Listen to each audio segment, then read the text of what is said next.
वीरों की इस भूमि को, अन्नदाता किसानों के परिश्रम और पुरुषार्थ से सोना उगलने वाली इस भूमि को, भारत के इतिहास को बनाने वाली इस धरा को नमन करते हुए वासंतीय नवरात्रि की द्वितीया तिथि को मैं आप सबका हृदय से अभिनंदन करता हूं। बहनों और भाइयों, मैं अभी जम्मू कश्मीर के उधमपुर से आ रहा हूं।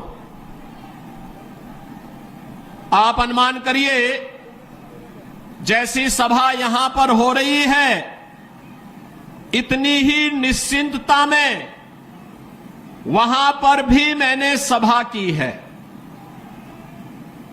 क्या 10 वर्ष पहले जम्मू कश्मीर में इस प्रकार की सभा संभव थी? क्या नहीं थी ना। लेकिन आज जम्मू कश्मीर में शानदार सभा हो रही है। लोग लोकतंत्र की मुख्य धारा के साथ जुड़ रहे हैं।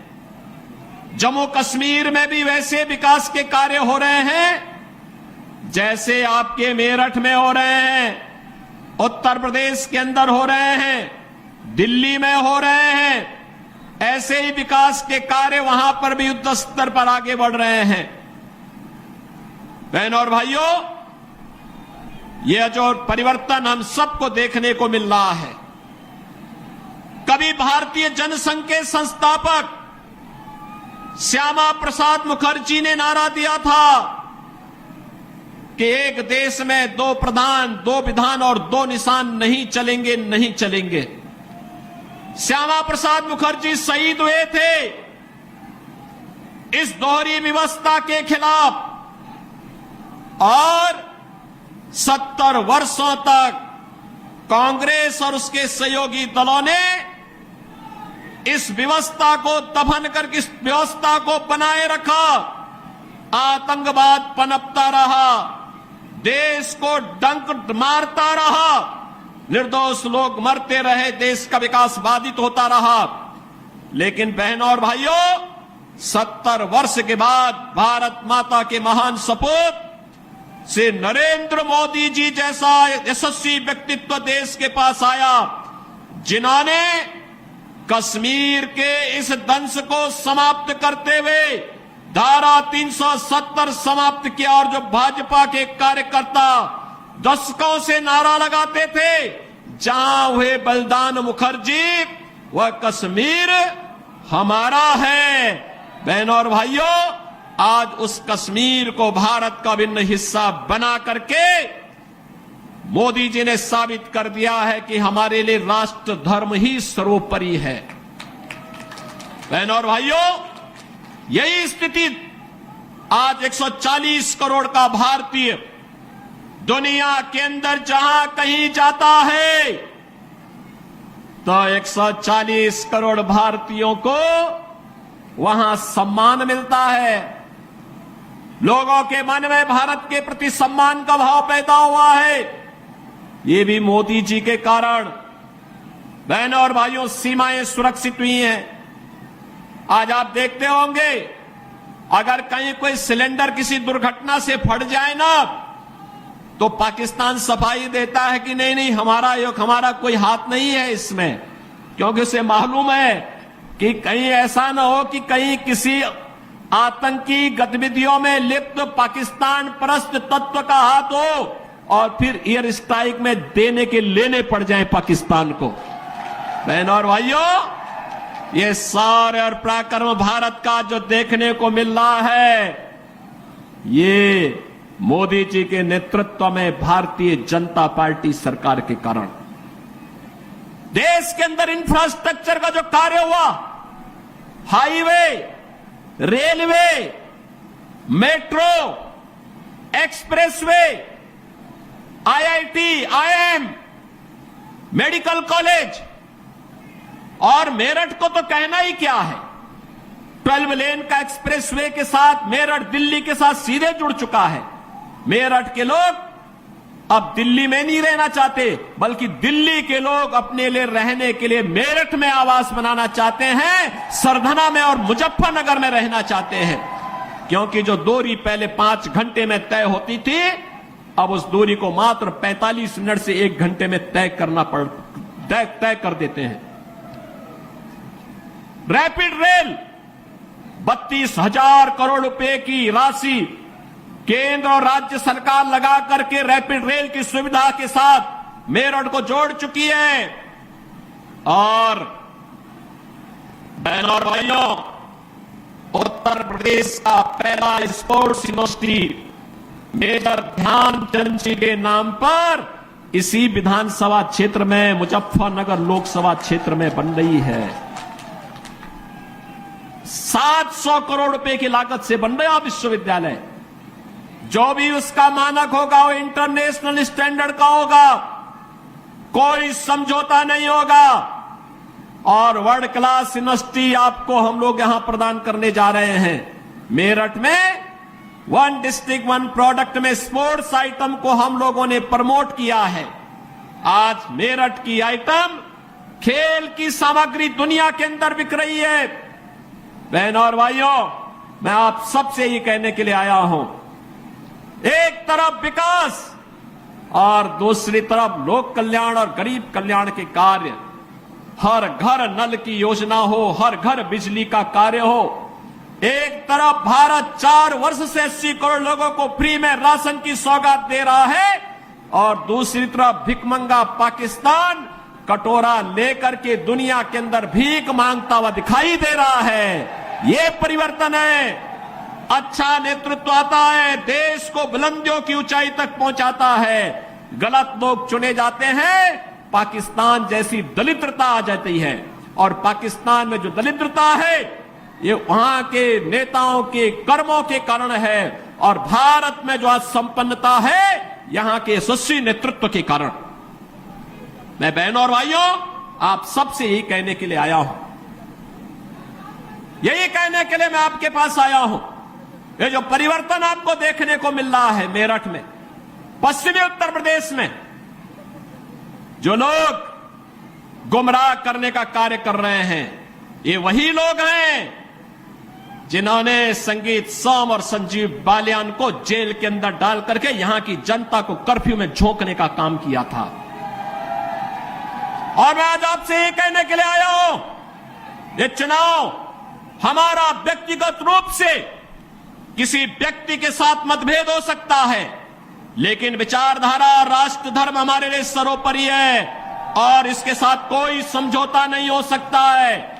जहां पे राष्ट्र धर्म को चुनने की आवश्यकता पड़ेगी, हम सब कुछ छोड़ करके राष्ट्र धर्म को चुनेंगे और राष्ट्र धर्म के लिए अपने आप को बलिदान कर देंगे। इसमें किसी भी प्रकार का कोई संकोच नहीं होना चाहिए। और इसीलिए मैं आपका आह्वान करने के लिए आया हूं, हमें वह सरकार चाहिए जो कांवड़ यात्रा चला सके।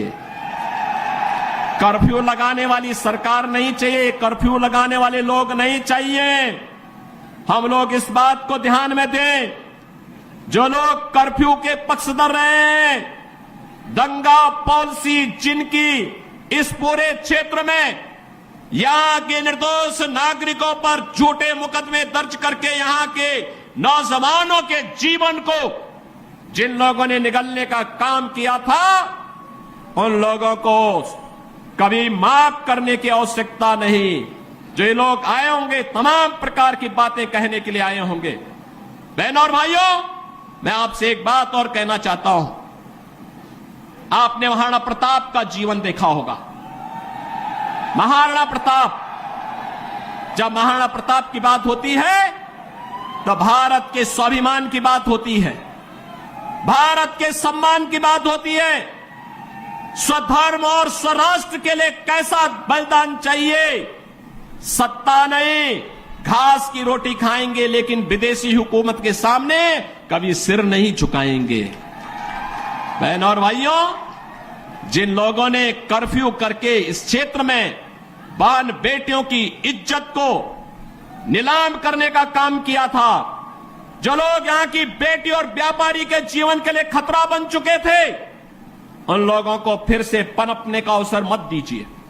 वे लोग आएंगे, दुम दबा करके आएंगे, बाद में गिरेबान को पकड़ करके इस पूरे क्षेत्र में फिर अव्यवस्था और अराजकता फैलाने का कार्य करेंगे। इसलिए मैं आज आपका आह्वान करने के लिए आया हूं। विकास में कोई कोताही नहीं बरती गई, किसी भी प्रकार की कोई कोताही केंद्र और राज्य शासन ने नहीं बरतने दी। सुरक्षा के साथ कोई खिलवाड़ नहीं होने दिया।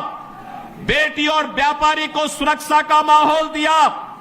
और बहनों और भाइयों, हमें व्यक्तिगत मतभेदों को दरकिनार करते हुए देश के बारे में सोचना है। देश और राष्ट्र धर्म से बढ़कर के हमारे लिए कोई कुछ नहीं हो सकता है। और यही आह्वान करने के लिए आज मैं यहां पर सरधना की भूमि पर आया हूं। ये वीरों की भूमि है और वीरता कभी कायरता नहीं दिखाती है, शॉर्टकट का रास्ता नहीं अपनाती है। वीरता तो अवसर आने पर राष्ट्र धर्म के लिए सर्वस्व न्यौछावर करने के लिए अपने आप को तैयार करती है। और उसी वीरता का आह्वान करने के लिए मैं आपके पास आया हूं, आपसे कहने के लिए यह देश, पूरे देश के अंदर एक आवाज है। उत्तरो, दक्षिणों, पूर्वो, पश्चिमो, एक ही आवाज है पूरे देश के अंदर। मुझे 3 दिन पहले महाराष्ट्र जाने का अवसर प्राप्त हुआ था। उससे 1 दिन पहले मैं राजस्थान गया था। अभी जम्मू कश्मीर से आ रहा हूं और केवल यहां की सभा के लिए आया हूं, अन्यथा मेरे और भी कार्यक्रम थे। मैंने कहा नहीं, मैं जाऊंगा सरधना में, मैं इस बार जरूर जाऊंगा, 24 में मैं जरूर जाऊंगा। और बहनों भाइयों, मैं इसीलिए आया हूं आपसे कहने के लिए, जो लोग गुमराह कर रहे हैं उनके गुमराह में आने की आवश्यकता नहीं। ये लोग कभी नहीं आएंगे। फिर जाति के सौदागर उपयोग करेंगे, बाद में सौदेबाजी करके गायब हो जाएंगे। हमें किसी भी ऐसे व्यक्ति के बहकावे में नहीं आना है जिससे हमारा राष्ट्र धर्म खतरे में आए। याद रखना, इस देश के राष्ट्र धर्म को हमेशा खतरा जब भी आया है, इन्हीं लोगों के कारण आया है जिन्होंने जातीयता के आधार पर समाज के सामाजिक ताने बाने को छिन्न भिन्न किया है, हमेशा छिन्न भिन्न किया है। और बहनों और भाइयों, मैं आपको इस बात के लिए आश्वस्त करता हूं कि कोई माए के लाल बाल बांका नहीं कर सकता है। सुरक्षा की इतनी पुख्ता व्यवस्था हमने की है यूपी के अंदर। आज आप देखते होंगे बड़े बड़े दुर्दांत माफिया और अपराधी किस कदर उनकी दुर्गति हो रही है।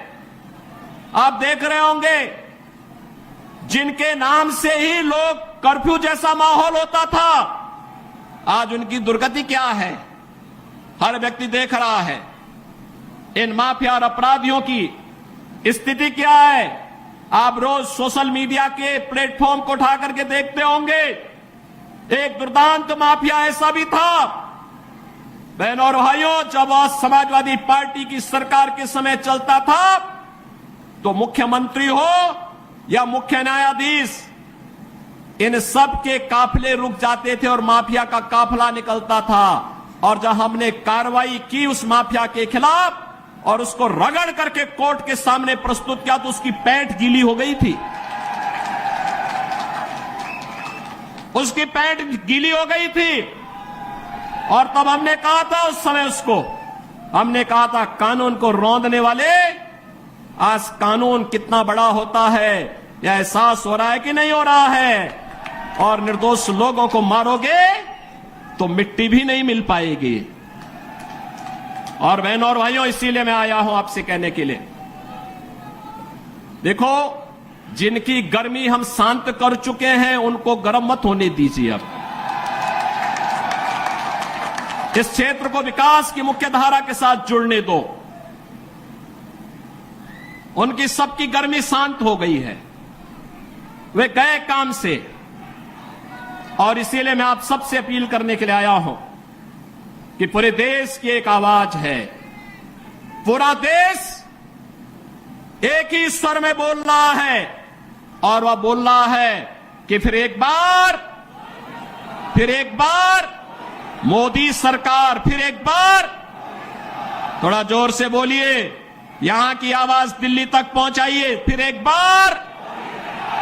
एक बार मोदी सरकार, यह मोदी सरकार की जो गूंज पूरे देश के अंदर है, इस पूरी गूंज को घर घर पहुंचाना है। मोदी जी का प्रतिनिधि बन करके और स्वयं मेरा प्रतिनिधि बन करके आपको जाना होगा। सहमत हैं? सहमत हैं? हमें कमल चुनाव चिन्ह देखना है, हमें कमल चुनाव चिन्ह देखना है। आप सहमत हैं? सभी लोग सहमत हैं? बहनों और भाइयों, सरधना विगत चुनाव में संजीव बालियान जितने वोट से जीते थे उसके दुगने वोट से जिताने की जिम्मेदारी सरधना को मैं दे रहा हूं। और बहनों और भाइयों, आप जिताएंगे तो मैं दोबारा फिर आऊंगा, यहां पर आऊंगा, फिर दोबारा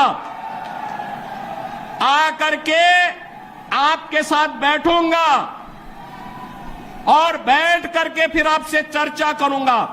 और इसीलिए आपसे अपील करने के लिए मैं आया हूं। ये जिम्मेदारी आपकी है। मोदी जी को तीसरा कार्यकाल मिलना चाहिए, क्योंकि मोदी जी के नेतृत्व में हमारा भारत ग्लोबल पावर बनेगा, दुनिया की एक बड़ी ताकत बनेगा। ग्लोबल पावर बनने के लिए विकसित भारत चाहिए, और विकसित भारत के लिए विकसित उत्तर प्रदेश चाहिए, और विकसित उत्तर प्रदेश के लिए विकसित मुजफ्फरनगर और विकसित मेरठ भी चाहिए। सहमत है ना? और विकसित मेरठ और मुजफ्फरनगर के लिए कमल चुनाव चिन्ह और भाजपा चाहिए। सहमत हैं? सभी लोग सहमत हैं? तो भाई मेरे साथ फिर दोनों हाथ ला करके बोलिए, जहां तक मेरी आवाज जा रही है। दोनों हाथ उठाइए, दोनों हाथ उठाइए, दोनों हाथ ला करके बोलेंगे, भारत माता की, भारत माता की, भारत माता की जय श्री राम, जय जय श्री राम, जय जय श्री राम।